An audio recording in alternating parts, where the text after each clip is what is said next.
Once again, this is Henry Hoffman. I am a co-founder of Saebo as well as an occupational therapist. I'm excited to discuss today's topic as I'm a big believer in biofeedback stimulation modalities. I feel it's one of the most underutilized modalities out there for rehabilitation. There are so many great treatment strategies that can be used in conjunction with biofeedback and biofeedback stimulation, so I want to make sure I can introduce these concepts to most of you. And for some, I think you already do biofeedback and biofeedback triggered stim, which is great. So for the presentation, we'll also review some research that will be helpful for you.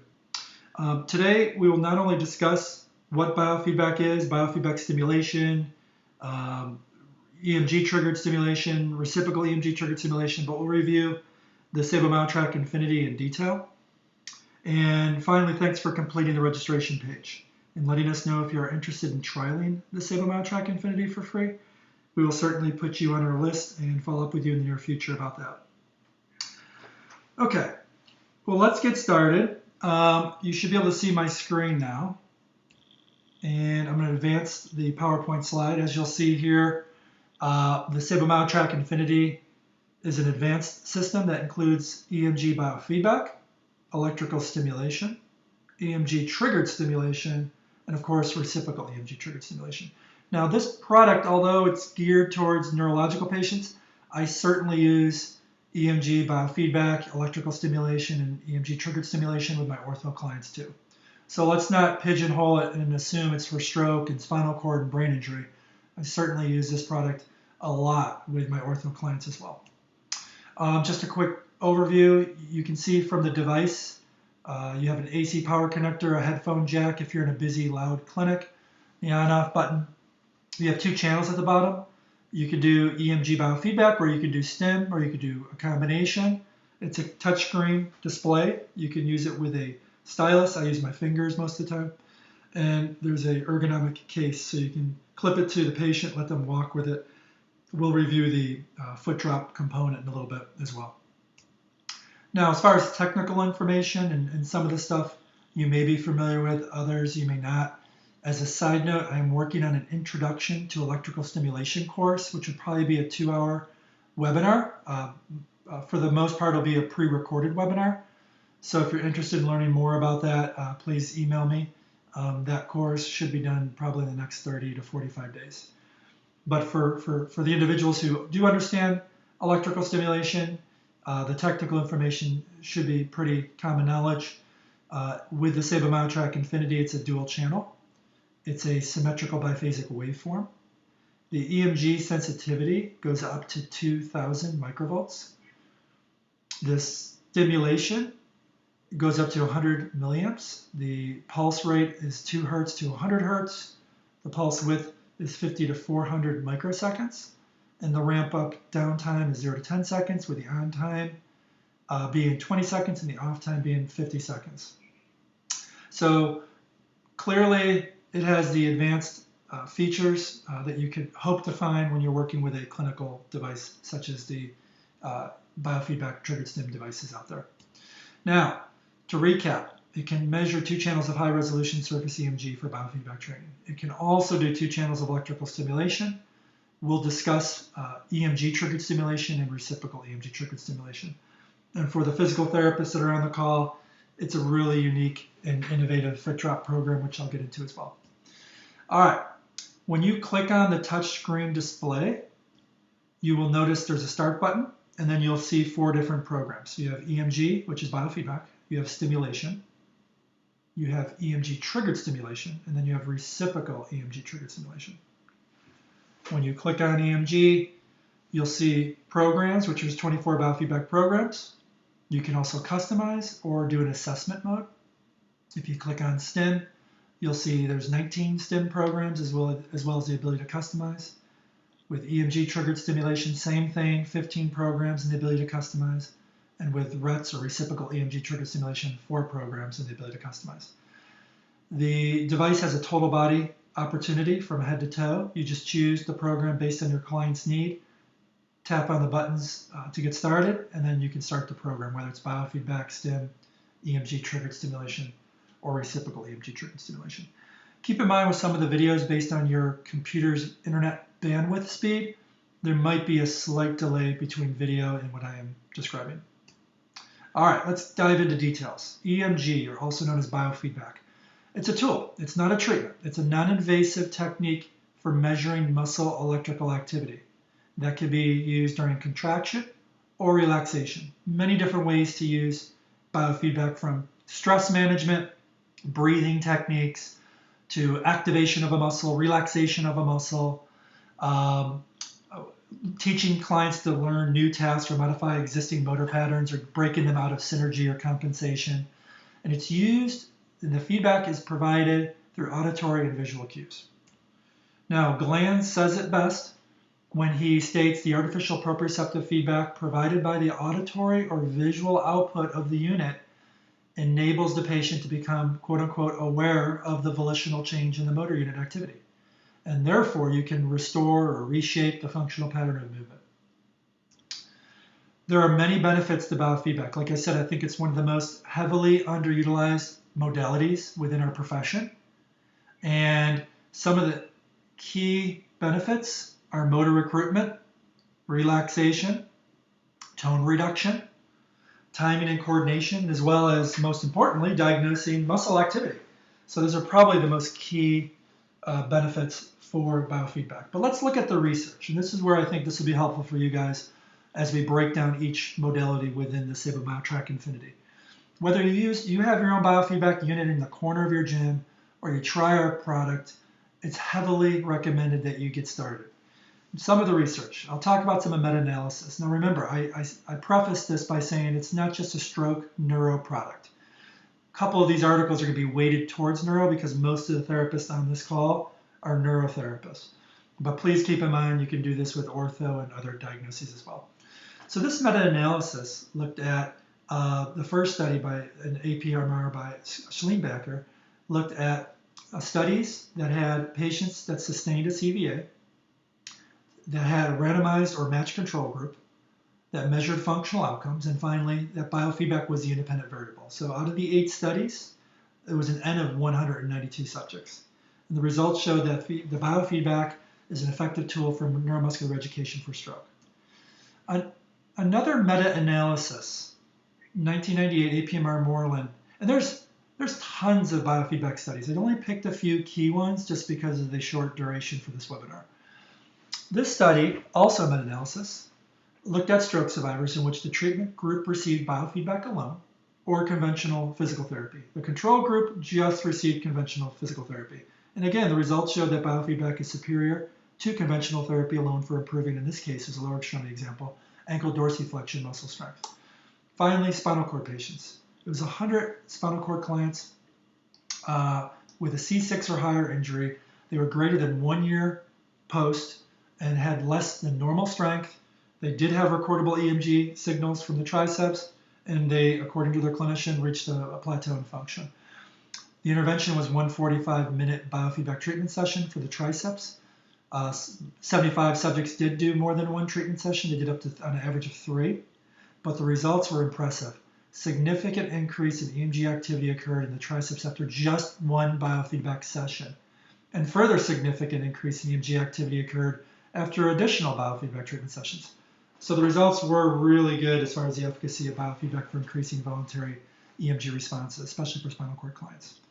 Now, when you look at the Saebo-trac Infiniti, what you're going to see, let me click on the video here, is a classic example of a biofeedback session is you, the clinician, would set a threshold. You may see this on your screen. There's a little line, maybe my cursor will show you. There's a little line right here. That's the threshold. And when you set that threshold, you're assuming the client can actively exceed that threshold through the use of the muscles you want them to recruit. And then when they exceed that threshold, there's an auditory, of course, a visual response. So let me give you an example of that. So let me start this up. So in this example, it's a 5-second. So the device says work. They need to exceed the threshold for 5 seconds, and then they need to rest for 10 seconds. This particular program is 65 repetitions. So you'll hear the device say work, you'll exceed the threshold for 5 seconds and then relax for 10 seconds. Now, if the client can't reach that threshold consistently, you have an auto threshold feature will automatically adjust to the level that the client can reach, or you can manually adjust it down. But that's a classic example of showing the client the muscle activity that they have, letting them visually see it, and then of course adding the auditory component. Now you can get creative and combine modalities from mobile arm supports to orthotics to functional tasks, especially for those clients that barely have trace movement. So it's very, very effective for that. Now, this is an example of above threshold feedback. You can do it below threshold feedback or above threshold feedback. What that means is when the client exceeds the threshold, the auditory sound either enables or disables based on which auditory feedback you choose. There's up to 8 different feedbacks that you can choose. So in this case, the client will exceed the threshold and they'll hear a quick, continuous, escalating sound. Once they fall below the threshold, that sound disappears. So you can customize and modify the auditory feedback, the sounds, as well as if you want to have a visual display as a bar graph or a line graph. There's over 24 biofeedback programs from head to toe, and this is just examples of it where you'd have the limb, the body area, the get ready time, and then you see in the last column how many seconds of work time, how many seconds of rest time, and how many repetitions. So again, if you already have a biofeedback unit in the corner, blow the dust off that bad boy and definitely consider using it. I know the PTs use it a lot. I hope the OTs will be considering it too. All right, stimulation. That's the second modality within the Saebo-trac Infiniti. So biofeedback was the first one. Now stimulation is the second one. In stimulation, most of us have done electrical stimulation, whether it's a cheap TENS unit for $60 at Amazon for pain, or it's a real expensive device that you found in the clinic through Chattanooga or whatever the company is. So stimulation utilizes electrical currents to literally artificially generate an action potential by depolarizing the motor nerve. So these impulses mimic the action potential coming from the CNS, causing the muscle to fire. So these impulses are delivered to the targeted muscles via the electrodes. So again, tons of reasons to do stimulation. Some of the key benefits are muscle re-ed, edema management, so it can do muscle pump contraction, retard or prevent or slow down atrophy, muscle strengthening, maintain or increase range of motion, tone reduction. I like to do a lot of stim to the antagonist muscle to inhibit. It's basically reciprocal inhibition to inhibit the spastic muscle. That's really nice. And of course, for pain control using the TENS modalities. Let's look at research. Now, a meta-analysis looked at, through glands, APMR, FES, and muscle strength after stroke. It wanted to assess the efficacy of FES in the rehab of these hemiplegic patients. So they looked at randomized controlled trials of FES with post-CVA patients. 4 studies met the inclusion criteria for both upper and lower, and what they found was the meta-analysis supports the efficacy of 3 to 4 weeks of FES in improving muscle strength recovery after stroke. American Society of Neurorehab 2007, Alon did a study looking at FES to enhance the recovery of upper extremity function during early stroke rehab. So for the therapists on the call who do inpatient or subacute, this is a real good one to see. Although the N was only 15 patients, it doesn't mean ignore the study. It obviously saw some interesting and significant results. The intervention experimental group received functional electrical stimulation combined with upper extremity task-specific training. The control group just received task-specific training. They did this for 12 weeks. And what they found was the FES group combined with task training had significant improvements in boxing blocks compared to the control group. The FES also completed the Jepsen-Taylor test much faster, and the modified Fugl-Meyer scores were higher. So that's really good to know. Now, another study, this one was Popovic in 2003, 28 subjects. They looked at the clinical eval of functional electrical stimulation, again, with acute hemiplegic patients. The experimental group received 30 minutes of FES to the wrist and finger extensors combined with conventional therapy. Daily treatment was for 3 weeks. The control group just received 30 minutes of conventional therapy.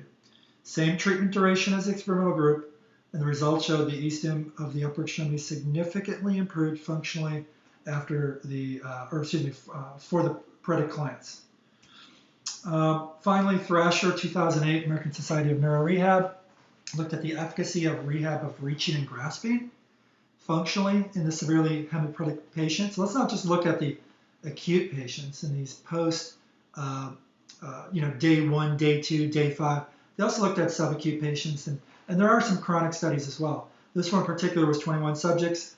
The experimental group received FES plus OT and PT.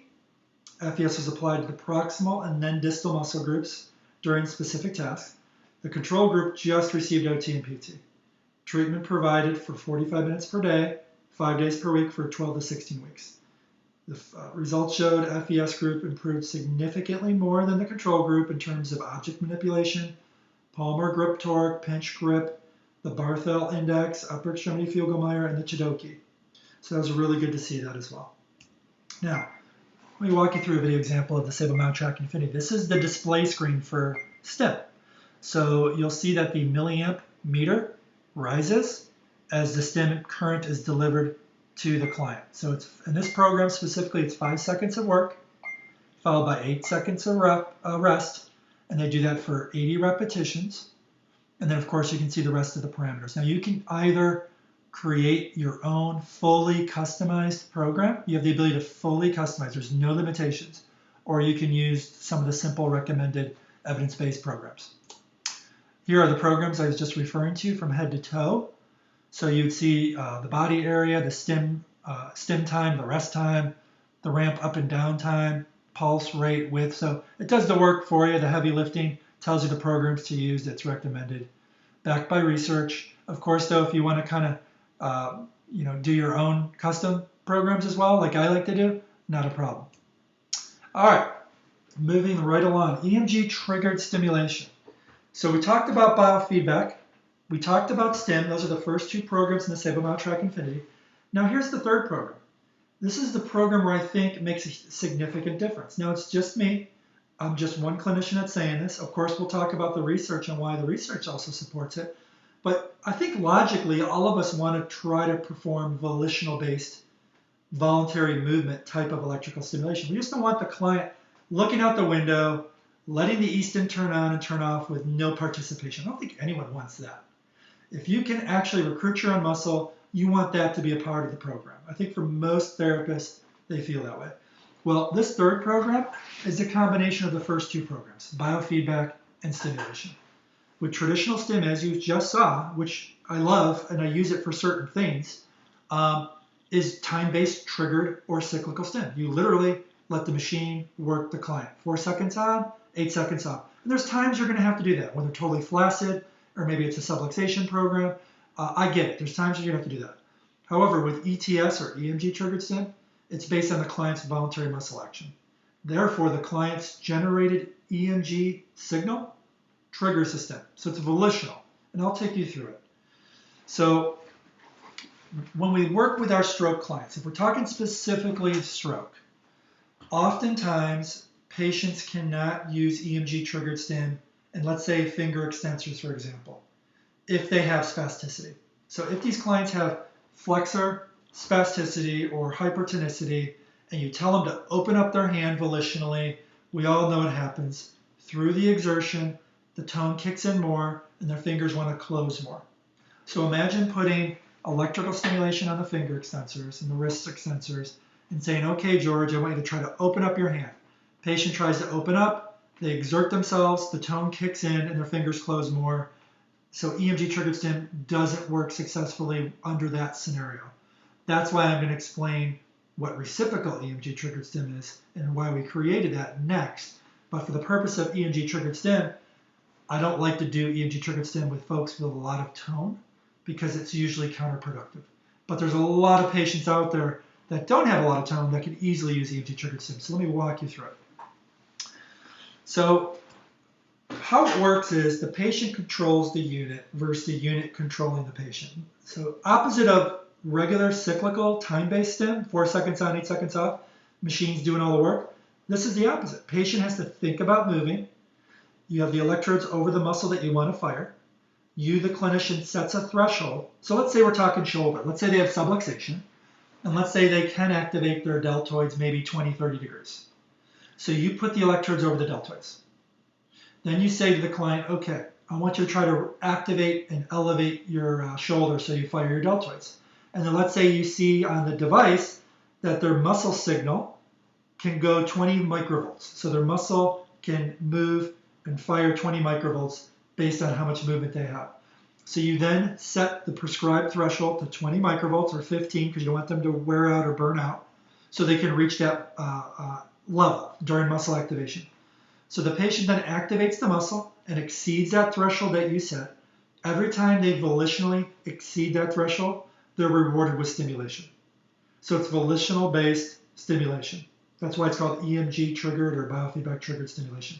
That is significantly different, in my opinion, than doing stim to the deltoid for the same reason, subluxation, and have them look out the window or watch TV for 30 minutes and not try to contribute to the movement. So really think about that in the future. Now, obviously, the reason why I think that's physiologically different is look at the next bullet point.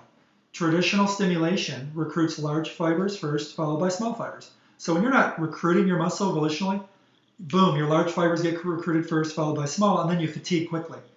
With EMG-triggered stimulation, it mimics normal muscle recruitment, which means it will recruit small fibers first, followed by large fibers. That's a big difference. Of course, by doing volitional-based movement, it's more of a cognitive exercise because you're participating in the movement. So it's going to increase your opportunity for cortical plasticity, and we'll talk about that with some research. It improves the volitional muscle control as a result of improved neuroplasticity and improvement in muscle strength. And of course, the client's going to feel more engaged in the treatment and plays a more active role versus just sitting there letting the unit do the work. Now, let's look at some of the research. So DeCroon, 2005, Archives of Medicine and Rehabilitation. The effect of EMG-triggered stim on upper extremity recovery. This was a systematic review. It explored the relationship between the characteristics of stim and the effects of e-stim on the recovery of upper extremity motor control. It looked at 19 clinical trials using EMG-triggered or cyclical stim. And what they found was there was a positive relationship, or results were more common, with electrical stimulation triggered by voluntary movement.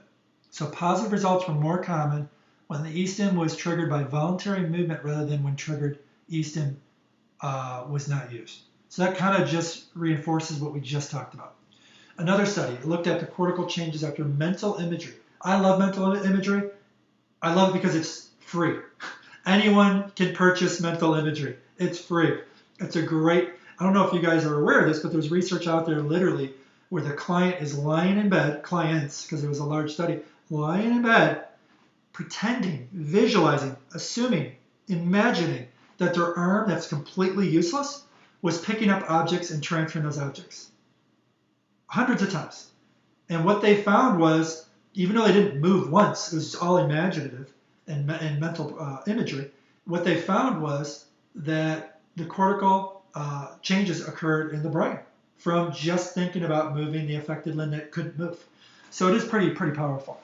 So for this particular study in 2012, 14 subjects with chronic stroke randomly selected to receive mental imagery training combined with EMG stim or generalized functional electrical stimulation. And the intervention was stimulation applied to the forearm extensor muscles of the paretic upper extremity for paretic arm for 2 20-minute daily sessions for 5 days per week for 4 weeks. And the results showed mental imagery combined with EMG stim exhibited significant improvements in the upper extremity component of the Fugl-Meyer, but the group receiving standard stim did not. The mental imagery combined with EMG stim group also showed significantly increased metabolism in the contralesional motor, precentral and postcentral gyri after the intervention. The FES group showed no significant difference. So I thought that was a really interesting article. Another one, evaluate the efficacy of EMG trigger stim in chronic hemiplegic stroke patients. We were mostly talking about subacute and acute. Here's a chronic one, 9 patients, small sample size, granted, 8 weeks of daily task-oriented EMG-triggered stim of the paretic arm. The results showed intensified EMG-triggered stim may improve arm function in individual chronic hemiplegic stroke patients. Functional improvements are paralleled by increased cortical activation supporting neuroplasticity as a contributor to rehab. So what we're seeing here is there's definitely a direct link between EMG-triggered stim through this mental imagery process, the intent to move, if you will, and cortical changes. Finally, EMG-triggered stim after stroke, another meta-analysis for arm and hand function, 86 patients were included in the 5 studies. 3 were randomized control, 2 were not. The experimental group received EMG stim to the upper extremity. Treatment duration and frequency varied per study. The control group received a placebo or standard treatment. The 5 studies showed significant improvements in functional tests, such as Fugl-Meyer, Box and Blocks, River-Mead. Results suggest that EMG-triggered stim showed large improvements in functional capabilities of arm and hand of stroke patients. So that was really nice to see as well. All right, here's an example of EMG-triggered stim, one of the programs of the Saebo-trac Infiniti. It's an 8-second stim time followed by a 15-second rest time. So what you'll see is there's a threshold again set. The threshold's right here around 60 microvolts. When the machine says work after the 15-second rest time, the client then attempts to fire their wrist and finger extensors in this example. And once they exceed the threshold, the stim is kicked in to assist with the movement. That's the reward. Okay? So imagine your spastic flexor client.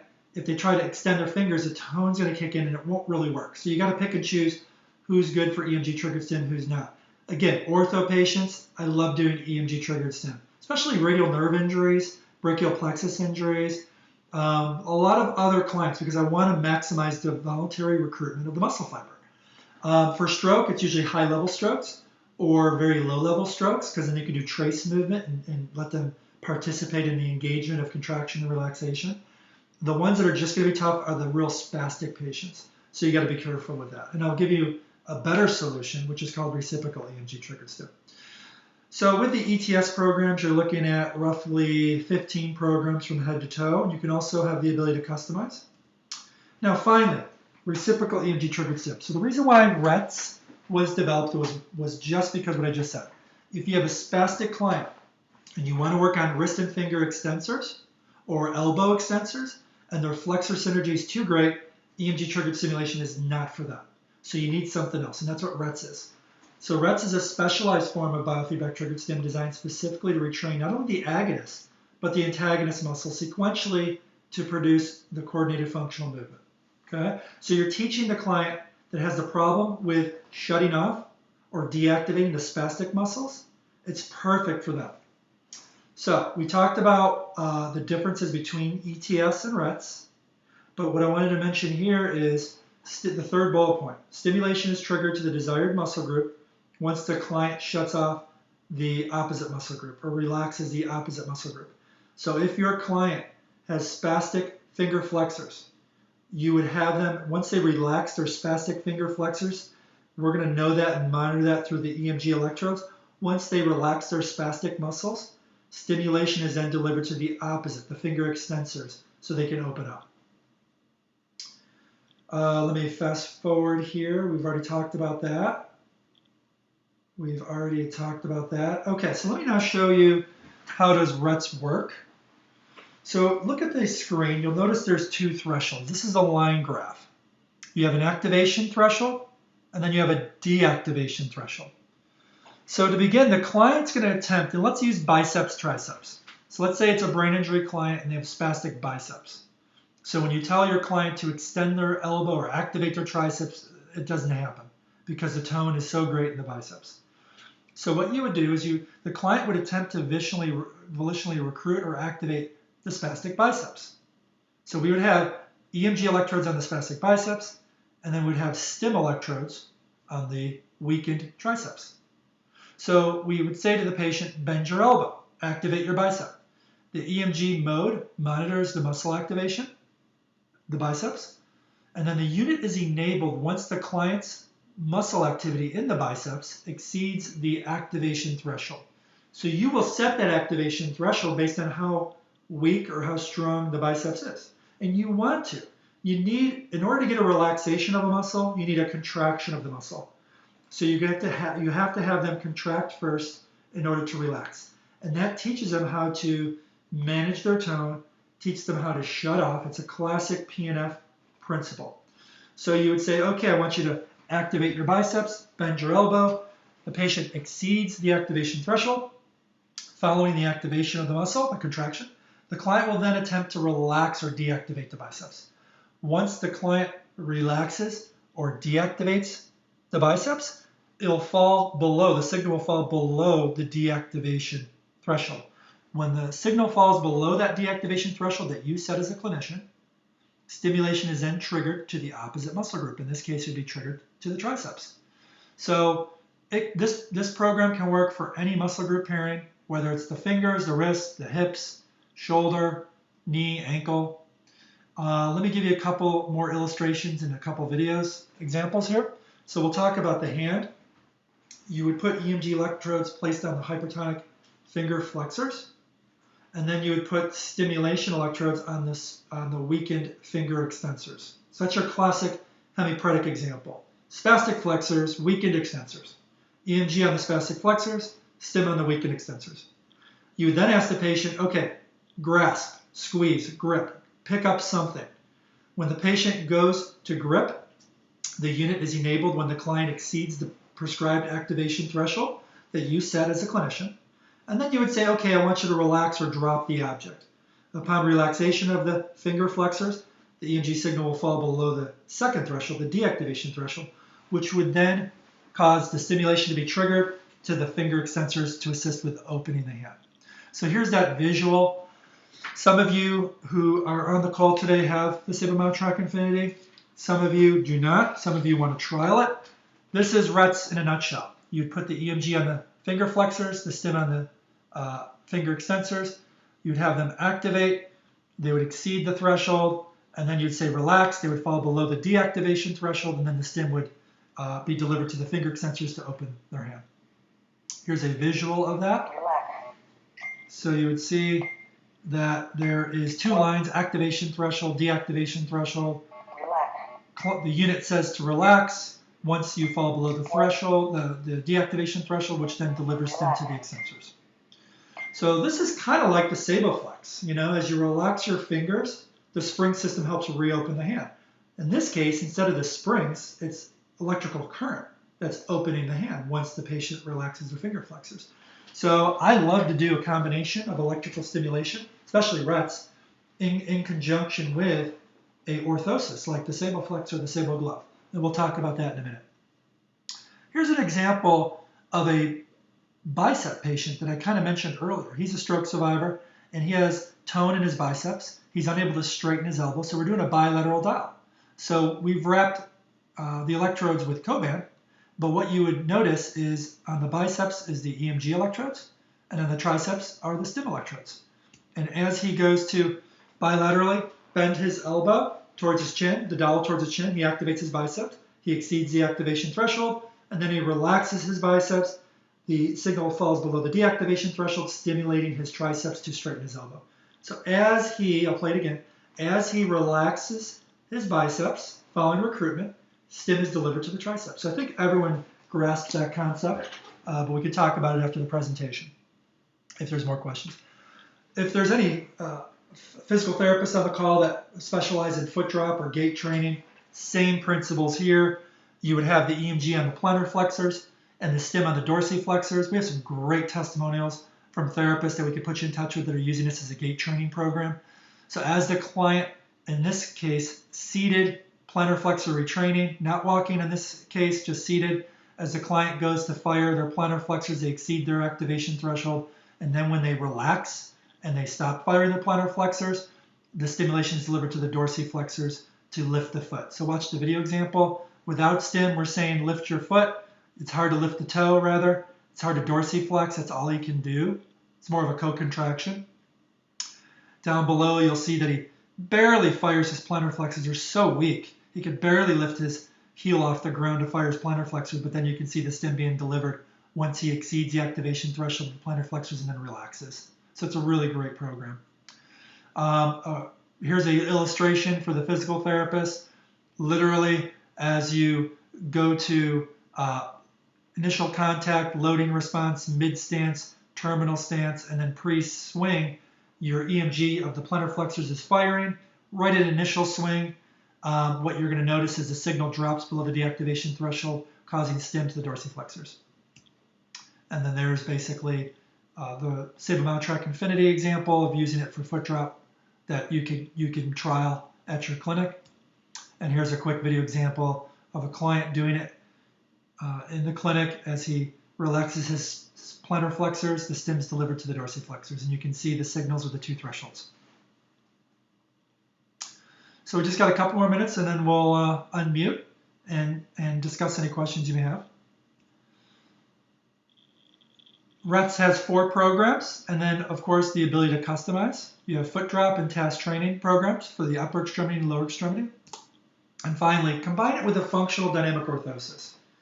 So the problem with RETS or ETS or any of those devices, if you have a patient with spasticity and you tell them to open up, or you have the stim try to open up for the patient, we know what happens. If they have soft tissue shortening spasticity, the fingers will never reopen.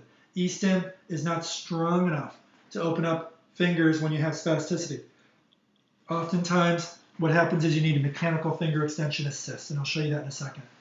But what does the research support with bracing and stimulation? Well, one study in 2011 with neurorehab and neural repair looked at the effectiveness of hybrid assistive neuromuscular dynamic stimulation therapies in subacute stroke patients. 24 stroke patients with 60-day onset, on average, within 60 days rather, the experimental group received electrical stimulation with a wrist splint. The control group wore a wrist splint alone. All subjects received the same daily dose and length of standard post-stroke rehab. And the experimental group showed significantly greater gains in the wrist and hand portion of the Fuggemeier and improvement of the ARAT. So it was interesting to see that bracing combined with stim. Another bracing stim study, 2006, 24 spastic hemiplegic patients diagnosed with CP. Group 1 had 2 30-minute sessions of NMES per day applied to the form extensors. Group 2 had the exact same NMES, but also dynamic brace in conjunction with the NMES. And Group 2 had 2 30-minute sessions just of bracing. Group 3 had the combination, and the treatment duration was 6 months. And the results showed significant differences were found for subjects that received the combination of NMES and bracing. Here's why you need to consider an orthosis or bracing when you're doing stimulation. This is basically tenodesis. Your wrist extensors go into extension, but your fingers stay curled. That is not functional by any stretch of the imagination. So the only way those fingers are going to straighten out is not by delivering more current, because you're going to hurt your client. The only way is if you passively open up the fingers for them. And I don't know if you want to do that 300 times a day, and who's going to do that at home? Or you have a mechanical assistance, such as an orthotic. So let me give you an example. This is the same patient. The video on the left is her just doing regular stimulation. Whoops, let me try that again. Just her doing regular stimulation, looking out the window. And her fingers are flexed. So that's not effective. This is her on the right doing reciprocal EMG triggered stimulation with the Saebo-flex. Now look at the difference in fingers.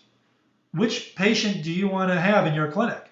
Do you want her to look like the one on the left or the one on the right, where you're actually doing task-specific functional grasp and relief, which is great for cortical changes, great for EMG-based volitional movement, and the fingers are straight and they look more functional, or the example we just showed you on the left. All right, to recap, Saebo-track Infiniti includes the device, the power adapter, the battery pack, 2 lead wires, a electrode starter pack, the stylus pen for touchscreen, the manual, and the online portal. Real quick, when you do your free trial, we got a long list of people interested in a free trial, so I highly recommend you get on the list as soon as possible, just because then you can try it sooner rather than later. But once you sign up for the free trial, what you have to do is commit to learning how to use it. We only have so many devices to do this. The reason why it's free and is we have to try to keep the program affordable and manageable and feasible. How we do that is we only loan the device to serious clinicians who are seriously interested in learning. And if they're seriously interested in learning, you just can't take it out of the box and then just call us and do a 3-hour phone call. That's just not feasible. What you have to do is agree to watching this 2-hour portal right here that we would send to you in advance, which goes over every program. So EMG biofeedback walks you through how to use it. Okay, E-stim, EMG triggered, reciprocal EMG triggered, using it with orthotics and foot drop. It's about 2 hours. We provide hundreds of these nationwide, so most therapists, the 80% of the therapists are totally on board with this approach. It just maximizes the learning. But what we can't do is just send you a device if you're only 20% vested in wanting to learn how to use it, because you're not going to have a successful trial. And these free trials are about 5 to 7 days where you have enough hands-on experience to know if this is something you like or not. Okay, what I want to do now is unmute the line so I can answer some questions, and then you can decide if this is something you'd like to continue with, and then we could follow up and have a discussion about that. So hold on one second.